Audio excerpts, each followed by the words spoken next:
Homage to the Buddha, the Dhamma, and the Sangha. Today we'll be looking at the Avijjā Sutta, which is in the Anguttara Nikāya, chapter 10, discourse number 61. It's one of the numerical discourses.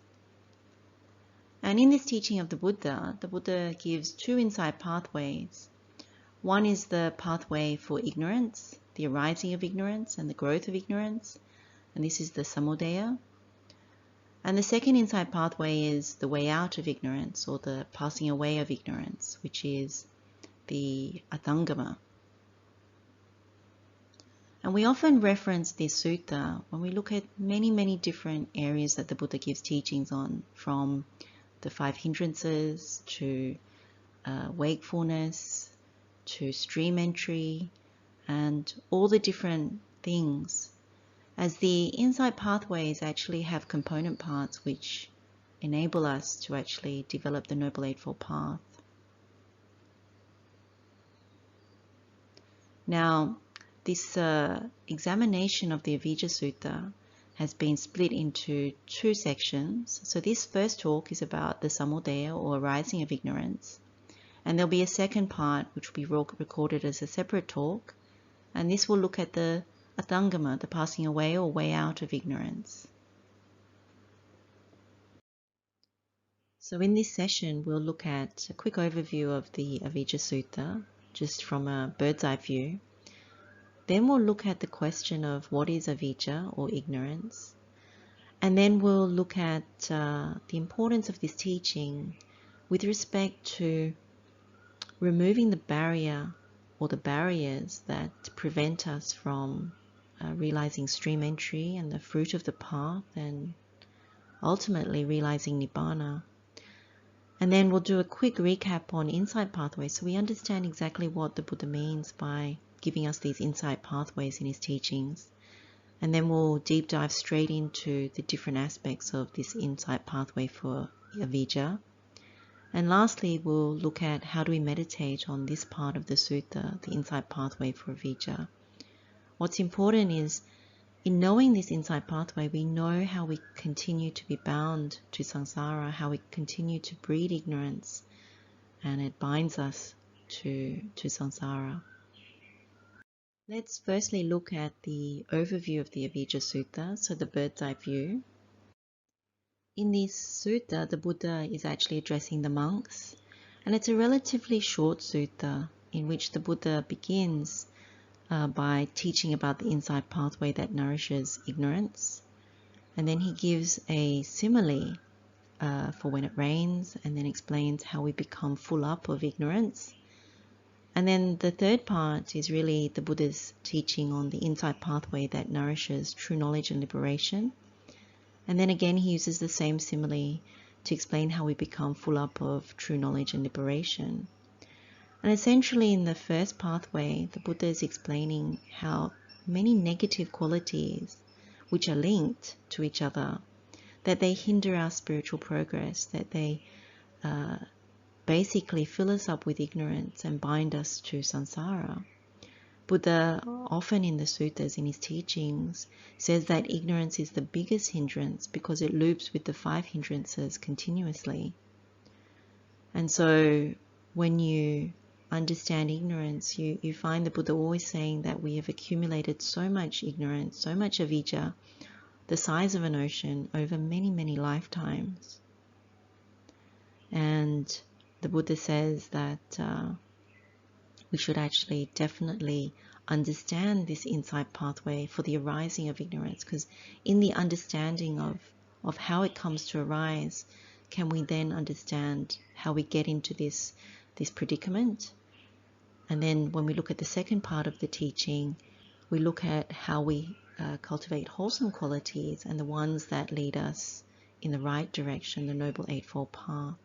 And so in knowing two different insight pathways, one really starts to see the formula, the code for how things come to be, and then how not for things to come to be. And really this is grounded in the Buddha's teaching of the Paticcasamuppada, that when we understand that ignorance is the one that is the initial start of dependent origination, then if we tackle it in this way, we start to look at that initial link in the Paticcasamuppada, the dependent origination. If you've been following the series of talks on sutta meditations on this channel, then you will have seen this diagram before. And essentially this is the summary of the 2 insight pathways that are given in the Avijjā Sutta. We often reference it a lot because it's very helpful in seeing where we go wrong and where we go right in terms of what we are cultivating. So on the left-hand side, you have the akusala, the unwholesome insight pathway. And then you have the kusala, wholesome insight pathway on the right. And so one leads to ignorance and the other leads to true knowledge and liberation. So in this session, we'll be looking at the one on the left in more detail. And we'll be looking at the links and the negative qualities or the negative things that we cultivate that lead to the arising of ignorance and the expansion and growth of ignorance. Let's now look at what is Avijjā. Let's look at the translation for this word, as well as what Buddha actually means by Avijjā. So let's firstly look at the translation. Avijjā normally means knowledge or truth. And so Avijjā can be translated as no knowledge, no truth of knowledge, no true knowledge, also not knowing. And of course, the commonly used term is ignorance, which makes sense because when you don't know, you don't have the truth, then one is often ignorant. And in the Samyutta Nikaya, there's a sutta called the Andhakara Sutta, and it's in Samyutta Nikaya, chapter 56, discourse number 46. And Buddha says, there are world interspaces, lokantarika, unsupported agga, fathomless asamvutta, regions of blinding darkness and gloom, where the light of the sun and the moon, so powerful and mighty, reach not. But darker than this is the ignorance of the Four Noble Truths. So Buddha often gives for delusion and ignorance a sense of darkness, a sense of not being able to see, having no vision, no insight, no knowledge, no truth. And when you think about Vijja and Jnana and words that are similar but not exactly the same, you often find brightness, luminosity, definitely coming to light to actually be able to see. And when you think about the Buddha himself, he was very well known for being radiant, the radiant one, and his seeing was so clear and so knowledgeable and wise. So you can understand when there is ignorance then that there is darkness, there is something covering sight, and it's not just literal sight, but the sight of knowledge, the sight of truth. So we also know that in the suttas, Buddha refers to the taint of ignorance, which is an asava, and then we also hear of underlying tendencies for ignorance, which is the anusaya. I mean, these two things are things that are given up when one realizes arahantship, so at the very, very end. And then the fetters, there is the fetter of ignorance, which is also right at the end, sangyojana, that we are able to cut off. And then, of course, you have bonds. So there's the bond of ignorance, which is a yoga. There are the floods, and so there is the flood of ignorance, oga. And then you also have this other nivarana, hindrance of ignorance, which loops with the 5 hindrances that we already know. So ignorance is known as this main root for unwholesome qualities, unwholesome states. So akusala, it's the head of all defilements and the cause and condition for continual rebirth in samsara, as we know from the Paticcasamuppada, that with ignorance as the condition, volitional formations come to be. Then with volitional formations, consciousness comes to be, and so on and so forth, leading up to birth. And because of birth, there is aging and death, and then the whole mass of suffering. So essentially, what we know of ignorance is that it clearly blocks wisdom and insight. And it's the basis for not understanding things as they really are, we're duped, we're trapped, we're misled because of ignorance. And lastly, as we were saying, ignorance is only completely cut off at arahantship. But when we understand this insight pathway, then we take steps to not expand and cultivate and breed more ignorance. We actually try to stem the tide of ignorance. And so that is helpful towards the path. This is how we come out of our concrete bunkers. And when we attain stream entry, path and fruit of stream entry, what we are doing is we are knocking through that initial door bar, the thick kind of door bar that is preventing us from entering the stream. So it's very important to know how we actually keep cultivating ignorance. Because if we don't know that, then we keep doing the things that breed ignorance and prevent us from stream entry, prevent us from developing further on the path. And usually it is negative states, negative qualities, negative things that link to each other that continue to feed us the wrong information and cultivate the wrong practices. And we'll see that when we go into the insight pathway itself. A very important question that needs to be asked is, what are the things we are ignorant of? Is it that we are ignorant of everything that binds us to samsara? And in the following suttas, we see that it's not the case, that Buddha is very specific about what we are ignorant of that binds us to samsara and what we need to do. And so we don't need to spend time looking at everything. It's actually particular things that bind us to samsara that we are ignorant of. There are many suttas about ignorance or avijja, and this is another one of them, and this is in Samyutta Nikaya, chapter 56, discourse number 17. And a monk comes to the Buddha and asks, "Venerable Sir, it is said, ignorance, ignorance. What is ignorance, Venerable Sir? And in what way is one immersed in ignorance?" And the Buddha basically says, "Bhikkhu, not knowing suffering, not knowing the origin of suffering, not knowing the cessation of suffering, not knowing the way leading to the cessation of suffering, this is called ignorance, Bhikkhu. And it is in this way that one is immersed in ignorance." So the answer for both ignorance and being immersed in ignorance is not knowing the Four Noble Truths. And then we have the Samudaya Sutta in Samyutta Nikaya, chapter 22, discourse number 131. This is a very good sutta because it gives another type of answer, and it's in a discussion, a Q&A instructive style discussion between Venerable Sariputta and Venerable Mahakotthita. So Venerable Mahakotthita asks the question, they speak of this thing called ignorance. What is ignorance and how is an ignorant person defined? And Venerable Sariputta's answer is this: an uneducated ordinary person doesn't truly understand the origin, which is the arising, the samudaya, the passing away, atthaṅgama, then the gratification, asaddha, the danger, adinava, and the escape, nisarana, when it comes to the five aggregates, so form, feeling, perception, volitional formations, and consciousness. This is called ignorance, and this is how an ignorant person is defined. So there are 5 things that Venerable Sariputta lists: samudaya, which is arising or origin; atthaṅgama, which is passing away; and then the gratification is asaddha; adinava is the danger; and then the escape, nisarana.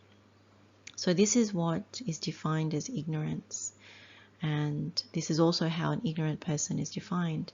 So what's interesting about this answer is that when we're looking at this particular sutta that we're going through for this session, Anguttara Nikaya chapter 10, discourse number 61, then we are looking at the arising or origin, the samudaya, and we're looking at the passing away, the way out of ignorance, atthaṅgama. And so this is very key to understanding ignorance and understanding how not to be ignorant, actually, an ignorant person. We want to be wise. So very key there in understanding. But the other 3 component parts are also very important. And when we look at this sutta, then we will also see through these different aspects, because we know that the danger of breeding ignorance is definitely being bound to samsara. Gratification is we start to look at the things that we imbue ourselves in, get attached to, particularly through the five aggregates. And so when we do meditations such as the Gautama Sutta, the Silavanta Sutta, and the Samadhi Bhavana Sutta, then we are actually trying to see through all these things that make us ignorant. And so it also, in all these suttas, it offers the escape, the Nissarana. So the five aggregates, very, very important in terms of how we cling to them, and knowing how we shouldn't cling to them, that they're not worth taking as me and mine. They're impermanent and subject to dukkha and subject to change. So let's now, before we launch into the different parts of this Avijjā Sutta, is to have a quick recap about insight or knowledge, wisdom pathways. So the first thing is really to remind ourselves of Buddha's teaching in the Kevadda Sutta. It's one of the longer discourses, and it's number 11. Buddha was actually talking to Kevadda about the importance of the miracle of instruction. So anusasani patihariyang. And he raised that as more important than any other kinds of miracles. So the other miracles that often come about are the miracle of psychic abilities, so iti patihariyang, and the miracle of telepathy, which is adesana patihariyang. And so Buddha says he dislikes and rejects and despises, things like the idis and the adesana miracles.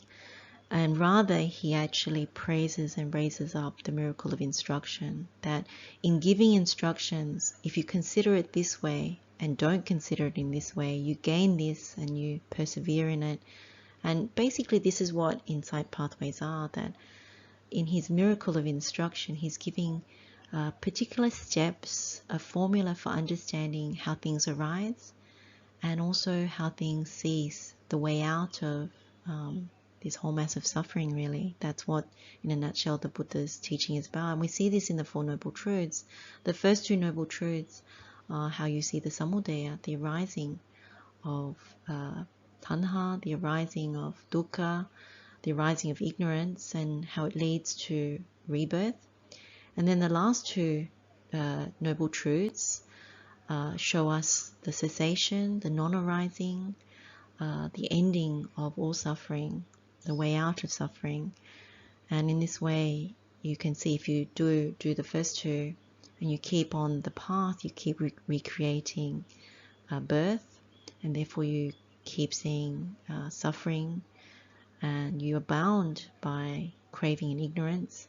But if you do it this other way, if you cultivate the right view, you lead with the right view, you cultivate the Noble Eightfold Path, and you persevere at it, then you realize path and fruit, and ultimately nibbana.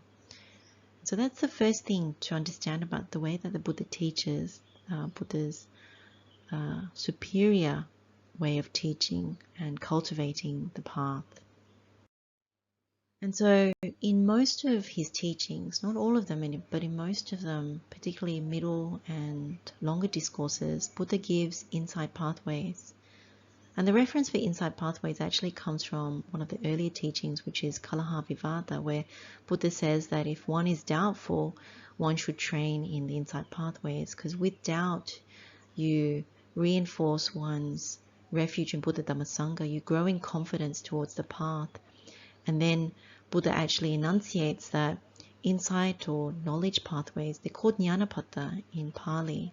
So jnana can be insight, it can be wisdom, it can be knowledge. So we can call them insight pathways, knowledge pathways, wisdom pathways. That he realized these jnanapadas himself, and so that's what he teaches within his instructions. And if we don't understand, like we have this lack of knowledge towards insight pathways, it's not due to the fault of Buddha's teaching, it's actually in ourselves if we don't know them. And so when we look in the suttas, we're looking for the Buddha's code, these insight pathways, these steps to his instructions. And they're always about samudaya and atthaṅgama. How do certain things arise with negative and unwholesome qualities and states to give you a bad result? And then what are the wholesome and skillful states, the pathway that leads to the good fruit?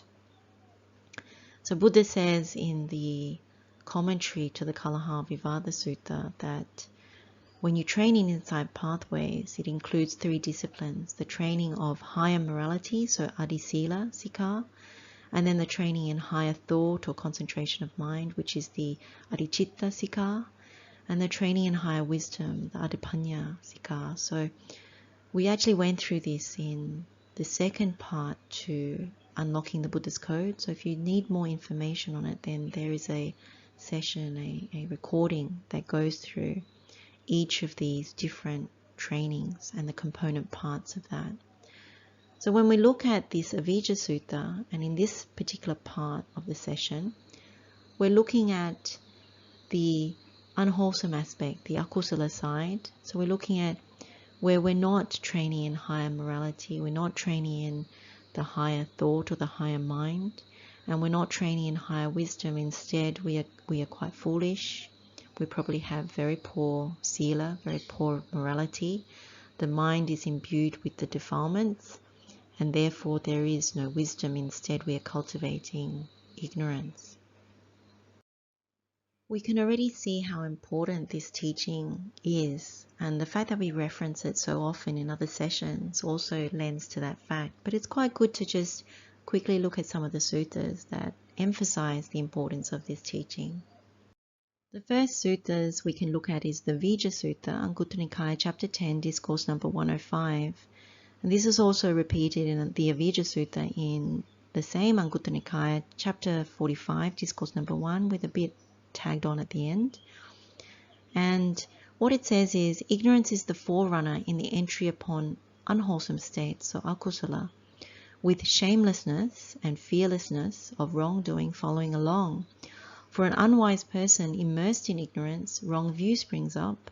For one of wrong view, wrong intention springs up. For one of wrong intention, wrong speech, and so on and so forth, all the way to wrong concentration.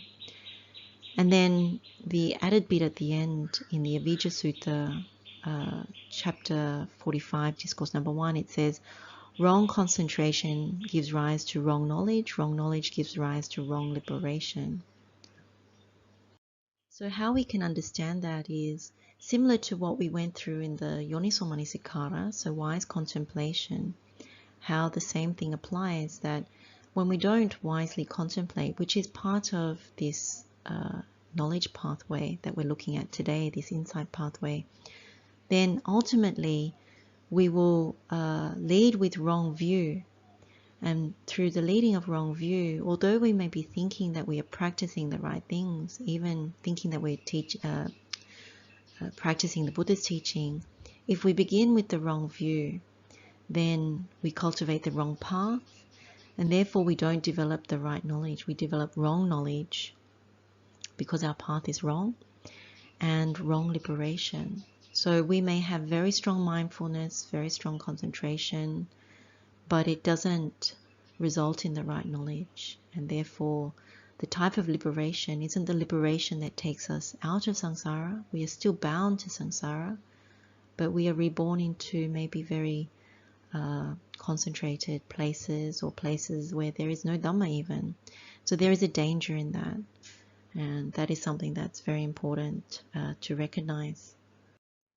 And then there's this simile that the Buddha gives about a spike of rice and a spike of barley, and it's in the Sukha Sutta, and it's in Samyutta Nikāya, chapter 45, discourse number 9.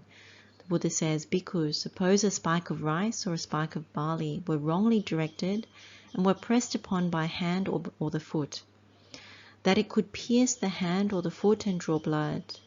This is impossible. For what reason? Because the spike is wrongly directed. So too, bhikkhus, that a bhikkhu with a wrongly directed view, with a wrongly directed development of the path, could pierce ignorance, arouse true knowledge, and realize nibbana. This is impossible. For what reason? Because his view is wrongly directed. So this is a very pointed statement that with wrong view you can't pierce ignorance. So you can't break the paticca-samuppada, the dependent origination, through breaking ignorance at the top of the link, and therefore you don't get to true knowledge and liberation. Instead, you are still bound by wrong view, wrong path, and therefore wrong knowledge and liberation. Therefore you can't realize Nibbana. So you can see this, that the ignorance is at the top. It's the top link that results in the volitional formations to come to be. And so when you don't understand ignorance, then you can't break it at this top link. And it's very important because ignorance is, as we saw at the beginning, it's a taint, it's a fetter, it is an underlying tendency. So we can't just ignore it, that when it comes to the final part of the path, to realize full awakening, one needs to actually uproot the taints and uproot ignorance and the underlying tendency for ignorance in total. So it's a very important part of the Paticcasamuppada, the dependent origination. And what we're trying to do in understanding this particular sutta that we're looking at for this session is to chip away, to start to understand how ignorance arises, the Samudaya. And of course, in the next session, we'll look at how we have the way out of ignorance. But in this case, it's good to know how we keep breeding it. And therefore, this dependent origination formula keeps us in samsara. So the final sutta we'll look at before we deep dive into ignorance, the insight pathway into ignorance, is this Nibbedika Sutta. And it's on Anguttara Nikaya, chapter 6, discourse 63. And it's in relation to the asavas, the taints. And in this section, it talks about the source of taints, the result of taints, the cessation of taints. And basically what's important about this is that the source of the taints, the asavas, is ignorance. And also the result of taints is that when you're immersed in ignorance, it produces the corresponding individual existence, which may be the consequence of either merit or demerit. So what that means is that with the four taints, which is the taint of sensuality, kamasava, the taint of becoming, which is bhavasava, the taint of views, which is ditthiyasava, and then lastly, of course, you have the taint of ignorance, avijja. When these taints still exist, that we haven't uprooted them, then they result in another existence to come to be. And the result of that is due to whatever karmic balance we are. So we have gone through the passage of the Paticcasamuppada, the dependent origination, and basically due to the taints and due to the immersion in ignorance, we produce another rebirth. And so what is the cessation of taints? Well, this is what we ultimately want to do. We want to cease ignorance, cease the taints, and practice the way out, which is the Noble Eightfold Path. And so when we are traveling the inside pathway of ignorance, what we are not doing is we're not ceasing ignorance, we are growing it, imbued with it. And so the taints cannot cease. We are basically also not uprooting these taints. They're still very, very active. And if we're traveling the wrong path, the wrong Eightfold Path, then again, we are still going to produce another existence, another rebirth. So that's why it's very important to actually understand both the Samudaya, the arising of ignorance, and then also the atthaṅgama, the way out of ignorance, the cessation of it. Now that we've been through an overview of the sutta, what is avijja, and also why it's important to understand about avijja or ignorance, we can deep dive into the insight pathway. The Buddha begins the teaching by saying to the monks, "A first point of ignorance, bhikkhus, is not seen such that before this there was no ignorance and afterward it came into being. Still, ignorance is seen to have a specific condition." So this opening statement from the Buddha is basically saying that similar to samsara, he couldn't find the beginning. But that doesn't mean it didn't exist. And so what he's saying is that what we need to understand is how, in our case, ignorance comes to arise. What do we do? What do we continue to do to keep feeding in order for ignorance to arise? And so the insight pathway gives a number of nutriments. So just to reinforce that first statement, There's many suttas that are similar to this. This one is the Tinakata Sutta, which is in Samyutta Nikaya, chapter 15, discourse number 1. Buddha says, transmigration has no known beginning. No first point is found of sentient beings roaming and transmigrating, hindered by ignorance and fettered by craving. For such a long time you have undergone suffering, agony, and disaster, swelling the cemeteries. This is quite enough for you to become disillusioned, dispassionate, and freed regarding all conditions. So with this sutta, you can see Buddha is encouraging us to find the path, find the Noble Eightfold Path, to understand the Four Noble Truths. Because otherwise, given that he could not find a first point, he's reminding us, telling us that he's seen that we've been roaming from birth to birth, hindered by ignorance and fettered by craving. And so unless we want to keep going and experiencing suffering, agony and disaster and death, continuous death, samsara is the death trap, then one needs to actually look at what conditions ignorance. Before we read out the Buddha's words about the insight pathway, it's good to remind ourselves that in the past few talks we've been looking at breaking the paticca samuppada, like breaking one of the links at the lower part of the formula. And where we've looked at it in the Gautama Sutta, in various other suttas, where we've looked at the 5 aggregates and we've looked at the death contemplation, aging and death, what we've seen is that, and I think it's the Nandikaya Sutta as well, what we've looked at is breaking it at the level of birth leading to aging and death. So when we contemplate that we die because we are born, that is the condition, then that's the link that we are seeking to break, and it's often much easier to look at. Now we're looking at the start of the paticca samuppada, beginning with ignorance. And so it is at ignorance that we're looking to break a link. And this particular sutta, the Avijjā Sutta, chapter 10, discourse 61, gives you all the nutriments, what feeds ignorance.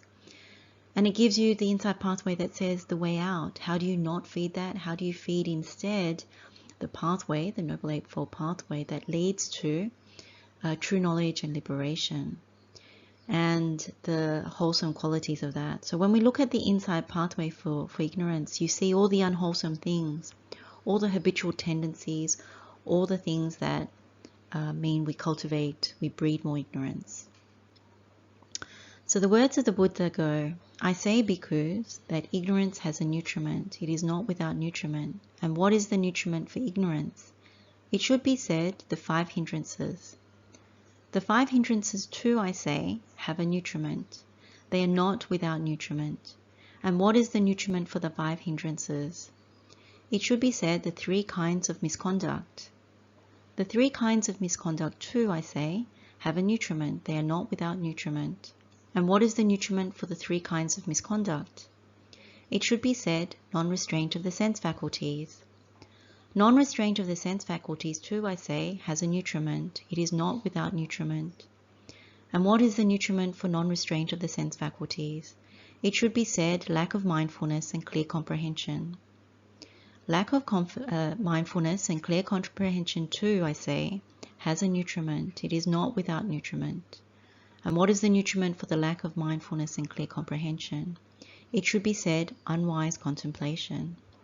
Unwise contemplation too, I say, has a nutriment. It is not without nutriment. And what is the nutriment for unwise contemplation? It should be said, lack of conviction. Lack of conviction too, I say, has a nutriment. It is not without nutriment. And what is the nutriment for lack of conviction? It should be said, not hearing the true Dhamma. Not hearing the true Dhamma too, I say, has a nutriment. It is not without nutriment. And what is the nutriment for not hearing any true Dhamma? It should be said, not associating with good persons. So this is the insight pathway that the Buddha gives us for the Avijjā Sutta. And what the Buddha is really saying, and in Pali we should say this, so ignorance is Avijjā. Avijjā is fed by the 5 hindrances, which is the pancha nivarana. And so these 5 hindrances are fed given nutriment by the 3 kinds of misconduct, tini ducharita. And so these 3 kinds of misconduct are fed by the non-restraint of the sense faculty. So it's indriya asamvara. And then indriya asamvara is fed by the lack of mindfulness and clear comprehension. So that's asatiya sampajanya. And then the nutriment for the lack of mindfulness and clear comprehension is unwise contemplation. So that's ayoniso manasikara. So we've been through this. And then what is the nutriment for unwise contemplation? It's the lack of conviction. So it's asadhya. And then asadhya is given the nutriment of not hearing the true Dhamma. So it's asad Dhamma savana. And so not hearing the true Dhamma, the nutriment for that is not associating with good persons. So it's associating with bad persons. So that's asapurisa sevana. So it's a very clear pathway. And you can already see when you look at these items that we, in our daily lives, we actually feed different parts of it. And we're going to go through step by step each of the component parts to see how we actually keep breeding this ignorance. So the Buddha uses this simile about the rain, and he says, just as when it is raining and the rain pours down in thick droplets on a mountain top, the water flows down along the slope and fills the clefts, gullies and creeks.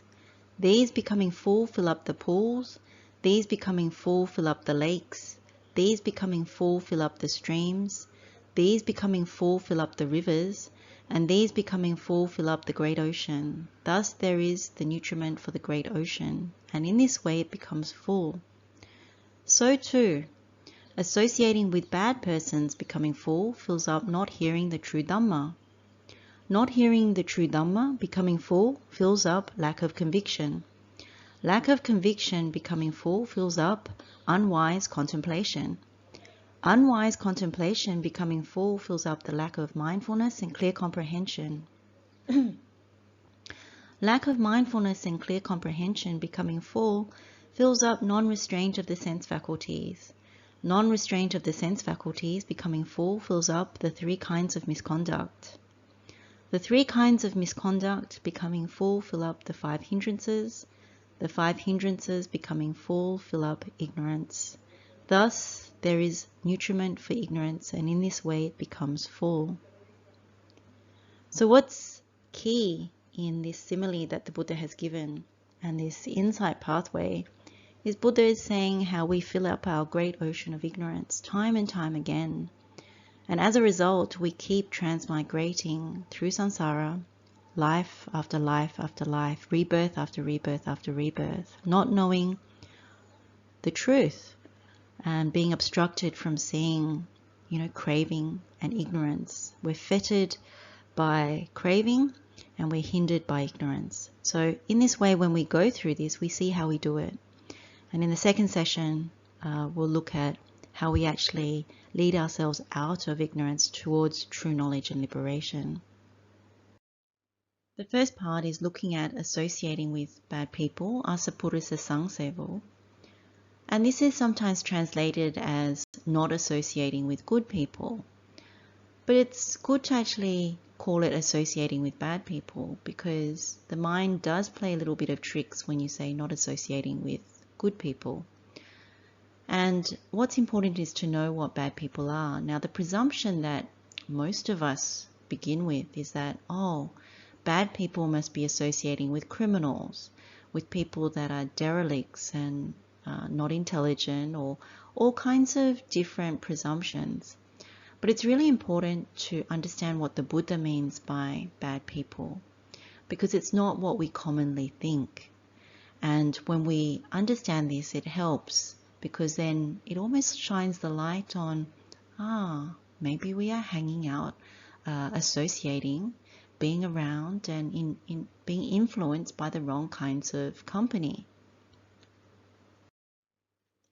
So the Buddha gives many definitions and examples of what a bad person is in the suttas. And for asapurisa, the Buddha says that these are people that don't keep the 5 precepts, they don't have good qualities, they indulge in the wrong kinds of speech, they undertake the 10 unwholesome deeds, so the dasa akusala, through body, speech and mind, those unskillful things, and they cultivate the path that is the wrong path, the wrong eightfold path, the wrong tenfold path, because it leads with the wrong view. And they often speak ill of others when asked or not asked, and they don't readily come forward with speaking well of others when they're asked or not asked. And when it comes to themselves, they'll toot their own horn, so they'll speak up even when not asked, let alone when asked, praising themselves. And of course, they'll pipe down and not speak ill of themselves when asked or not asked. Then they cultivate the wrong behavior towards their mother, their father, the Tathagata, and the disciples of the Tathagata. And without examining or scrutinizing, they praise those that deserve criticism, and they criticize those that are deserving of praise. And then when it comes to arousing conviction, they arouse conviction towards the dubious things, the wrong things, and they don't arouse it towards Buddha Dhamma, really, towards the triple gem and the teachings of the Buddha. And generally, they only know how to be ungrateful and thankless. So usually bad people, they're not generous, they're not giving, they're not charitable. Instead, they're quite ungrateful and thankless. That's their modus operandi. And then the Buddha in the Majjhima Nikaya, discourse number 113, Buddha says that the yardstick for bad people is that they tend to glorify themselves and belittle others. And it's usually on the account of this yardstick, which is the material side of the world, their family background, the family that they were born into, popularity, fame, power, those sorts of things. So they're measuring according to worldly aspects. And so that's how they glorify and belittle others. And quite often they would belittle those that are walking the Noble Eightfold Path, who have given up looking at the world using that lens, and instead look at it through the truth of the Buddha's words. So when you look at this, this list, and I'm sure there are more qualities if we go deeper into the suttas, but even with this is quite a robust framework for looking at an asapurusa, a bad person. So when you look at that and you look at the beginning of the path that leads to ignorance is we're associating with bad people. Criminals are included in this because criminals won't practice the 5 precepts and won't be practicing the Noble Eightfold Path. They'll be doing all these other things. But when you look at this framework, you understand that even we fall into this at times. So that's one thing. And then the other thing is, when you look at the people that we associate with, then you know that when you associate with them, what the Buddha is saying, that they'll encourage you towards the wrong things. Because if you look at this list, it's unwholesome deeds through body, speech and mind. It's beginning with the wrong view, leading to the wrong kinds of practice, the wrong kinds of knowledge, and therefore the wrong kind of liberation. So one can be thinking that one practices Buddha Dhamma, but if you've been led by the wrong kind of company, people that are teaching the wrong kinds of things, then we can see the link beginning to take hold, because the next one is not hearing the true Dhamma or hearing the wrong Dhamma. It's really actually the way I would translate that. So this is very interesting as part of this contemplation to actually look at the people that we associate with and how it leads to ignorance. Because if they are not cultivating the right things, promoting the wrong kind of Dhamma, then this could be worldly Dhamma, this could also be the wrong kind of Buddha Dhamma, so-called label as Buddha's words, but not really the Buddha's teaching itself, maybe something else. So we need to investigate and fully look into this definition that the Buddha gives, because if we gloss over it, we always make presumptions when we look at things that the Buddha gives us to contemplate. But it's really important not to resist that, to actually look at, well, this is what the Buddha says. So let's look at it, and let's look at it from a practical perspective of who am I actually associating with. A very good sutta to look at is the Chula Punama Sutta, and again it's in the Middle Length Discourses, so Majjhima Nikaya, discourse number 110. And the Buddha is very explicit about both Sapurisa, so the good kind of person, and the Asapurisa, the bad kind of person. And the Buddha gives this teaching looking at what is a bad person. So in this thing, the Buddha is actually saying what are the bad qualities from associating with a bad person, and what are their intentions, their counsel, their speech, their actions, their views, and the type of giving of a bad person. So it's very explicit and very useful to understand these. And in this sutta, when it comes to bad qualities, the Buddha says in Pali, Asapuriso asaddo hoti, ahiriko hoti, anotapi hoti, apasutto hoti, kusito hoti, mutasati hoti, dupanyo hoti. So such a person is convictionless, shameless, has no fear of wrongdoing, is not learned or educated, is lazy, forgetful, and also unwise or foolish. And so those are the bad qualities that a bad person has. And so then when you associate with that bad person, then usually what happens is you become, or you start to foster that kind of bad qualities as well. It rubs off, birds of a feather flock together. And then when it comes to intentions of a bad person, then, it's often to harm or to hurt, intentionally or unintentionally, other people. And then when you keep counsel with a bad person, then they offer the counsel, the advice that leads to hurting or harming others, or both. And likewise, speech, action, and then the view. It actually doesn't offer any good results. It leads you to unwholesome destination at the end of the day. And that means that the fruit of one's practice is actually quite unwholesome. And when it comes to giving, the Buddha says that this person is very careless when they give a gift, and they're very thoughtless, and so they give what is bad. When you think about the noble giving, the highest of noble giving is Dhamma, as well as the noble giving of the Brahma Viharas, the cultivation of the inside of the right kinds of view towards the characteristics such as anicca sanya, like the perception of impermanence. So essentially where the Buddha ends up is that when you're around a person that is so unwholesome and has such poor practices and the wrong view and the wrong kind of counsel, then where does it end up? Well, when the body breaks up after death, a bad person is reborn in a place where bad people are reborn. And that place is hell or the animal realm. And so you know that if you associate with that kind of person and their behavior rubs off, that you keep company in that way, and you either succumb to peer group pressure or you're inclined that way because you are devoted to the wrong kinds of people, then you can also expect the same. So that's the danger of that. And it kicks off the beginning of the pathway towards ignorance. And you can see why, because you're not contemplating the truth about the world. Instead, the yardstick is one of worldly things, and you never penetrate above the concrete bunker about ignorance. You probably maybe even haven't heard the Buddha's words. So, very, very useful sutta. So this second part to the insight pathway is called Asadhamma Savanang, and it's called hearing the wrong Dhamma.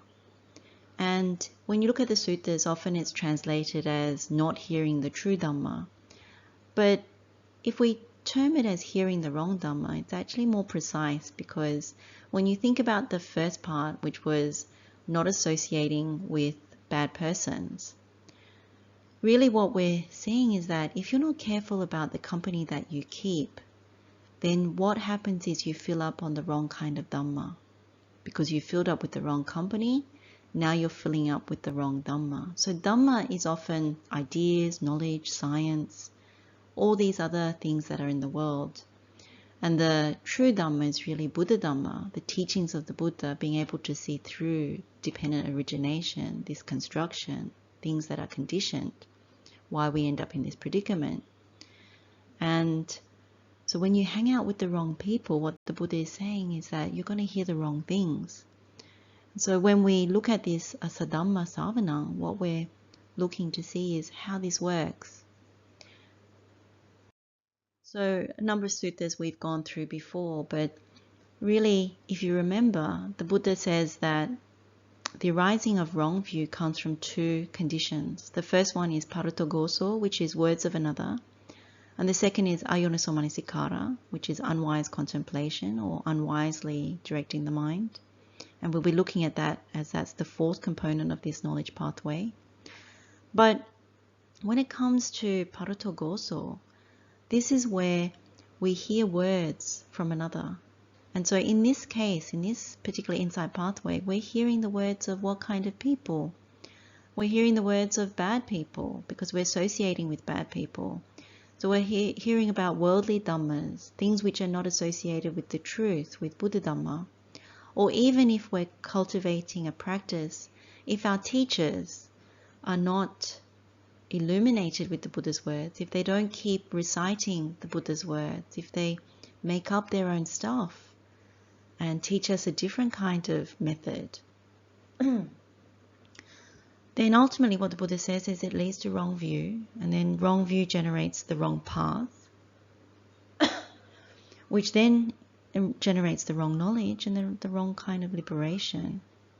So it's very important throughout this process of getting ourselves out of samsara, of developing our minds, that we keep frequently checking, are we learning Dhamma from people that are using Buddha's words, that are ensuring that we're on the right track?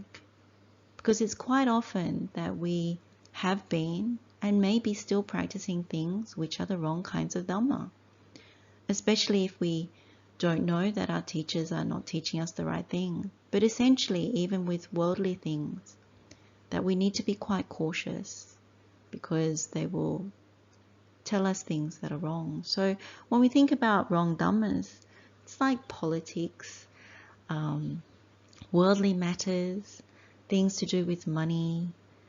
You know, they often lead us towards more greed, hatred, and delusion. So those ones are easier to see in some sense. But when we get to spiritual practice, it's also interesting to note that there are people who are teaching so-called even Buddha Dhamma, labeled as Buddha Dhamma, but it's not the Buddha's words. And so we need to actually investigate this. And so when we unwisely contemplate those words, then it leads to the wrong view. So that's why we need to make sure time and time again. Otherwise, what this insight pathway is showing us is that it leads to the wrong kind of pathway, and therefore it leads to more ignorance. Now, the Taints Dhamma Sutta, which is another sutta where Buddha gives not detailed kind of sets of three things, particularly in respect of greed, hatred, and delusion. And in this, the Buddha references almost like three kinds of wrong attitudes that we have. And they are lack of desire to see noble ones, so aryanang, adasana, kamyatang. Lack of desire to listen to noble dhamma, so arya, dhammang, asoto, kamyatang. And then a fault-finding mind, uparambhacitta. And what's important is that when we are heading towards ignorance, we don't want to hear the Buddha's words. You know, people around us don't want to hear the Buddha's words. We don't want to see people who are practicing the Noble Eightfold Path and people that are wanting to share the Buddha's words with us. So it's very interesting. This particular component part, when you look at even our spiritual companions, we have spiritual companions that are like this as well, that they're not interested in Buddha's actual words. They're not interested in understanding the meaning of Buddha's words. And therefore, you can question whether they're actually good people or bad people. And if they're bad people, the idea is not to attack them, not to hurt them, not to harm them, but to actually steer clear of them, to understand that actually, if they're teachers, they're teaching the wrong thing, and to put a stop sign. But two, to actually find the Buddha's teachings, to make sure we ourselves actually know what is good, and to find the right company, because the right company, the good persons, will always lead you towards the truth of the Buddha's teachings. In the Avijjā Sutta, in Samudaya Nikaya, chapter 1, discourse number 74, the Buddha's having a dialogue with a couple of devas, and the deva wants to know, what is the best of the things that rise up? What excels amongst things that fall down? What is the best of things that go forth? And who is the most excellent of speakers? So the Buddha's answer is, knowledge is the best of the things that rise up, so Avijjā. Ignorance or Avijjā excels amongst things that fall down. The Sangha is the best of things that go forth, and the most excellent of speakers is the Buddha. So what's really interesting about this sutta is that Buddha is the most excellent of speakers. So when you think about what we should really be listening to, whose words we should be listening to, it always begins with the Buddha. Then after that it becomes the Arahant, so like Venerable Sariputta, Venerable Mahamoggallana, and so on and so forth. But then you also have, within that, you could look at the Sangha being the 8 individuals, the 4 pairs. So, these are path and fruit to stream entry, path and fruit to once return, path and fruit to non-return, and of course the path and fruit of Arahants. So any one of those types of people we should be listening to comes next. And then of course after that is really the people that are leaning towards Nibbana but haven't quite reached stream entry. But essentially it always has to begin with the Buddha. And so when you look at this hearing the wrong Dhamma, you could actually say that even in Buddha Dhamma, it's people that are not saying the Buddha's words, that are not telling us to read the Buddha's words, that are creating their own kinds of teaching that could potentially be wrong. And they're encouraging us not to listen to the Buddha's words. That's even worse, actually. That's asapurasatara. These are bad people in the sense of they're encouraging even more bad things. And not listening to Buddha's words, like dismissing the suttas, dismissing the Buddha's actual words, the words of the Noble Arahants, is actually really quite bad. Really bad akusala kamma for that. So it's another point to contemplate and to consider. We now come to the third part of the insight pathway for ignorance, which is lacking conviction towards Buddha Dhamma Sangha, so asaddhya. And it could also be said that this is you actually have more conviction towards the wrong things, because when you associate with bad people, you hear the wrong kinds of words, so all the worldly dhammas, so the sciences, the knowledges, things that are associated with that yardstick, like conceit, wealth, material possessions, power, position, fame, fortune. And so you have more conviction towards that. You see no reason to go towards the Buddha's teachings. You may not have even heard of the Buddha's teachings. And in that case, you haven't practiced anything that would lend itself towards conviction towards Buddha Dhamma Sangha. And instead you practice all these things that are really associated with wrong things, things that will bind you to samsara, and things that don't see the reality as it really is. So when it comes to saddha, this conviction, confidence in Buddha Dhamma Sangha, it's also known as a stream of merit, because out of confidence and conviction towards Buddha Dhamma Sangha, you gain lots of merit, because one venerates, respects, makes offerings towards Buddha Dhamma Sangha.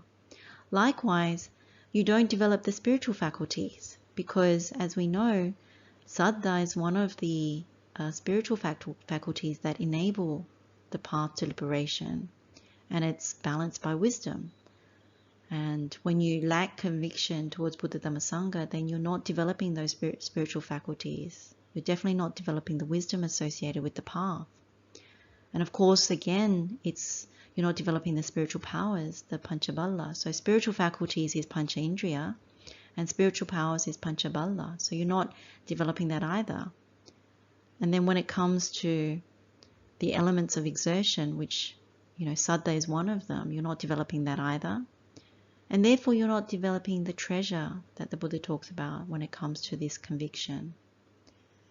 And so this link is very important and very significant. Again, it's not something that should be glossed over, because up until this point, you actually see how it develops, how this lack of conviction, and you can understand it when you encounter people that diminish the Buddha's words, that when you pipe up and want to share with them something such as a sutta or some kind of practice that we've learned through the Buddha, that say contemplation of the body, death contemplation, and a person doesn't want to hear about it, doesn't want to know the truth.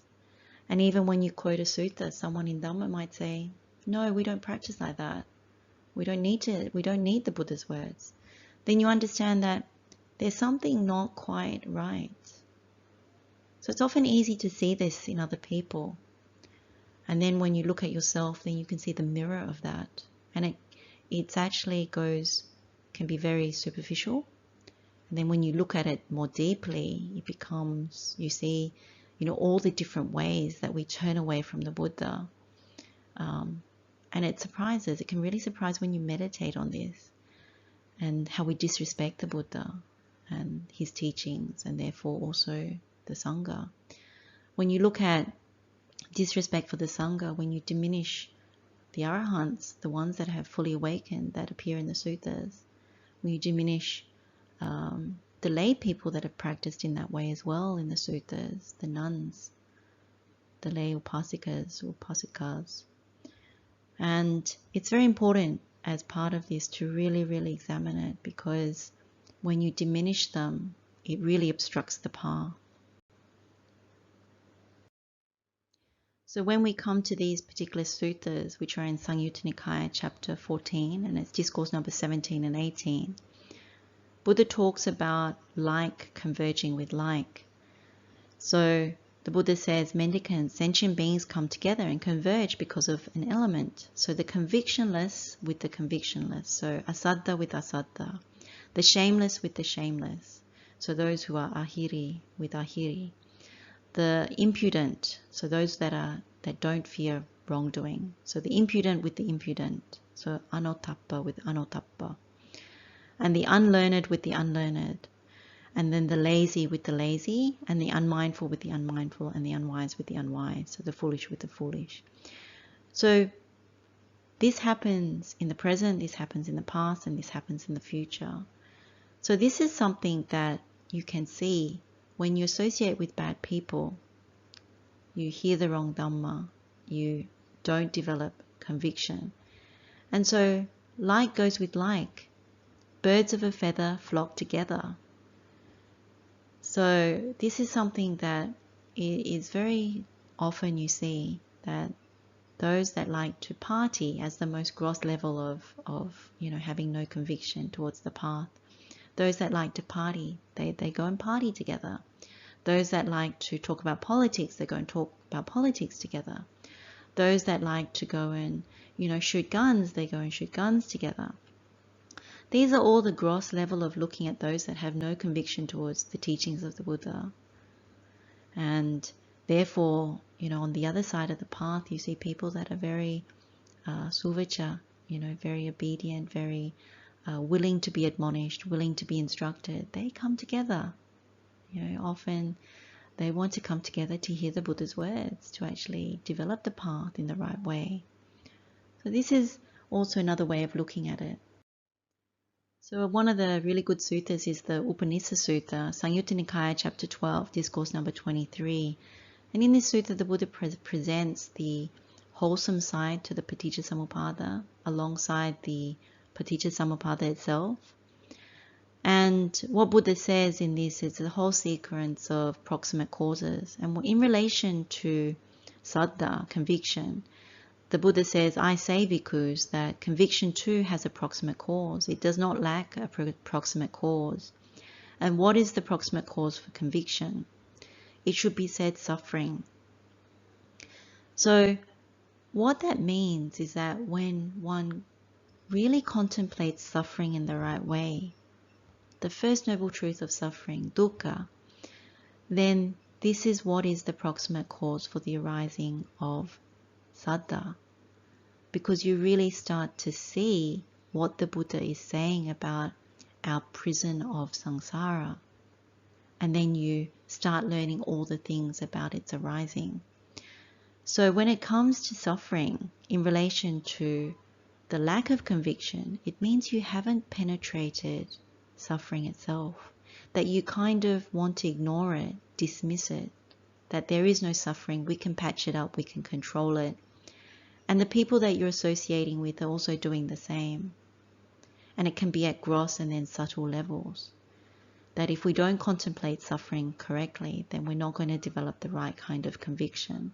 Instead, we develop conviction in worldly things, or in things that lead to the wrong kind of liberation, the wrong kind of knowledge. So this is also another way of looking at it. The Buddha often speaks about saddha as being the seed of all wholesome states. So asaddha, the lack of conviction towards Buddha Dhamma Sangha, is really the seed towards all the unwholesome states. And when you look at it this way, then you see why it's the nutriment, that it fills up the next one, which is ayoniso manasikara, which is the unwise or careless contemplation. That's why you direct your mind, continue to direct your mind in the wrong places, because you lack the conviction towards Buddha Dhamma Sangha. You have no confidence in it. Instead, you are raising all the other aspects that are the unreality, everything that is constructed and conditioned. That's what you're raising instead. And therefore, you're directing your mind in the wrong way, which is the next thing that we're going to look at. Now we come to the fourth part of the insight pathway for ignorance, which is unwise contemplation, or ayoniso manasikara. This is where we unwisely direct the mind. We're not careful with where we direct the mind. So as we were saying, when you're with the wrong company, the bad people who are not cultivating the right things, then they are telling you things which are wrong dhammas. And when they're telling you that, you are building up more conviction to these worldly dhammas, not the true Dhamma. And so therefore you keep contemplating and directing the mind in the unwise way.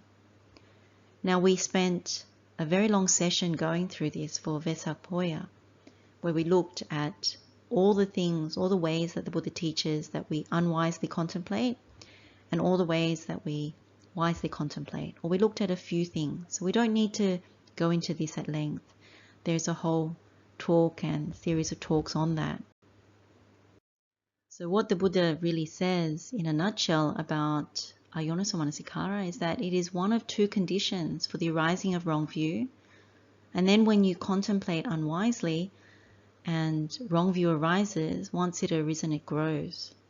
And then it generates the wrong path, the wrong knowledge, and wrong liberation. So we can really see that. We can see that we associate with bad people, those that are not in Buddha Dhamma, or those that are in Buddha Dhamma but cultivating the wrong things. Then what happens is you hear the wrong Dhammas, and when you hear the wrong Dhammas, you lack conviction towards Buddha Dhamma Sangha. So in a worldly sense, that's so apparent. It's all about material things. It's all about the things that arise in the world that are troubling, that are distressing, or that are exciting and leading to more of the same. And even in Dhamma, it's where you cultivate, but you don't get to the wrong type. You get to the wrong type of concentration, the wrong kind of mindfulness, and therefore the wrong knowledge, the wrong liberation, essentially. And we spend a lot of time in these wrong places when we start with those three things. And it's very important to actually see where this goes, because even when we're striving for the Buddha's path, we can veer off very easily. We only simply need to follow the wrong teacher to veer off the path. And that's why when it comes to the Buddha's words, they're so very important, and the noble arahants, because they have actually when we're in the world, it's very hard to see who is an arahant. And if you remember, it's not possible for an arahant to tell another arahant. So our safety is always back in the Buddha's words. And so when you look at this funnel diagram, you see that you go straight to wrong view. And with wrong view, it cultivates the wrong path and results in unwholesome, basically. So this one sutta that is actually quite interesting is called the Akusala Vitakka Sutta. Samyutta Nikaya, chapter 9, discourse number 11. In this, the Buddha says, because of unwise contemplation, you're consumed by your thoughts. So you're being eaten by your thoughts. Having relinquished the unwise way, you should contemplate wisely. So what we can acknowledge from this is that when you are unwisely contemplating, you direct your mind in the wrong way. This gives you the reason why you're consumed by thoughts, why even when you try and meditate, you're looping around the wrong things. It's only when you feed it the truth that it starts to wisely contemplate that the mind starts to calm down. So if you have a very unsettled mind, this is one of the reasons. And it starts with associating with the bad people and the bad things, and then hearing the wrong kind of Dhamma. And those are the thoughts that are swirling in the mind. It's all the wrong Dhammas are what are at the top of the mind and spinning in the mind.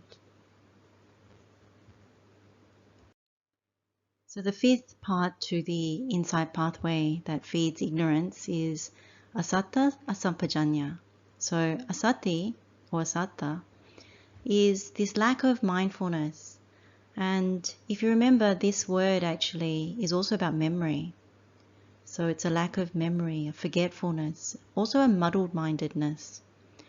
And then asampajanya is a lack of clear comprehension, sometimes also lack of full awareness is a translation that's used to English. But really, when you look at this, the question that comes out of it is, what are we lacking mindfulness towards, and what are we lacking comprehension or clarity towards? And the answer is actually something that we've looked at before, which is the truth. It's not everything. Like Buddha doesn't say that asati asampajanya comes towards, we have lack of mindfulness towards everything, lack of clear comprehension towards everything. Buddha says that it's towards the Four Noble Truths, towards alobha, dosa, moha, non-greed, non-hatred, non-delusion. Instead, what we're mindful when we're imbued with the wrong company, hearing the wrong dhammas, lacking the conviction towards Buddha, Dhamma, Sangha, we're imbued with the world, we're imbued with greed, hatred and delusion. And so when we're imbued in that way, we lack mindfulness towards the truth. And the real truth that is at the crux of this is the First Noble Truth of suffering, that we're not seeing suffering correctly, that maybe we're not even understanding it correctly. And so we get swayed by dukkha rather than getting to the root of dukkha. So this is something that is very, very problematic. And one of the interesting things that comes up in the Pethakopadesa, which is the Pitaka disclosure, and it's attributed to Venerable Mahakachana's school of teaching. And he was one of the noble arahants that was very good at explaining the Buddha's words in brief and explaining them in detail. And what it says in the Pethakopadesa is that asampajanya is the footing for samoha. So this lack of clarity towards the Four Noble Truths, towards suffering, is the footing for delusion or confusion. And as we know, moha, delusion, is very closely related to ignorance. So having this lack of clarity towards suffering, towards the Four Noble Truths, that's why we tend to fill up on ignorance. And then when you look at the taint of ignorance, at the beginning we talked about taints, the full defilements, really, the root of the defilements that we try and uproot at the end, is that the characteristic for Avijjā Asava, the taint of ignorance, so the characteristic for the taint of ignorance is non-penetration of the Four Noble Truths. And we have a lack of clarity about this Dhamma. So that's something that we need to actually look at. And it makes sense. If you're around bad people, if you're hearing the wrong Dhamma, so the wrong Dhamma in a gross sense is all the worldly things that don't point towards dukkha. They result in dukkha, but they're not pointing to the truth of dukkha. And then at a subtle level, as we keep investigating this, it could be teachings that are labeled as Buddha's teachings, but they actually don't help us to comprehend the Four Noble Truths. We can't penetrate the Dhamma. So in that way, we start practicing the wrong thing, and it leads to more ignorance. So if we look a little further into the suttas about what Buddha says about asatta sampajanya, Buddha says, "Mendicants, I do not see a single thing that is so very harmful as a lack of clear comprehension. Lack of clear comprehension is very harmful." And then Buddha also goes on to say, "I do not see a single thing that gives rise to unskillful qualities or makes skillful qualities decline like the lack of clear comprehension. When you lack clear comprehension, unskillful qualities arise and skillful qualities decline." The way we can understand this is that the previous part before this was ayoniso manasikara, which is the unwise contemplation. So this is really us directing our minds to the wrong areas, to akusala basically, to unwholesome things by body, speech and mind. And we're not contemplating what is the world and what we think we are in the right way. Like if you remember the Silavanta Sutta, when we contemplate the five aggregates as permanent, as providing long-lasting happiness, as being imbued with beauty, constant beauty, and worth-taking as me and mine, then we misapprehend and our mind gets directed thinking that we can perpetually create these sukha experiences and that they never slide, that they never decay, they're not death-bound.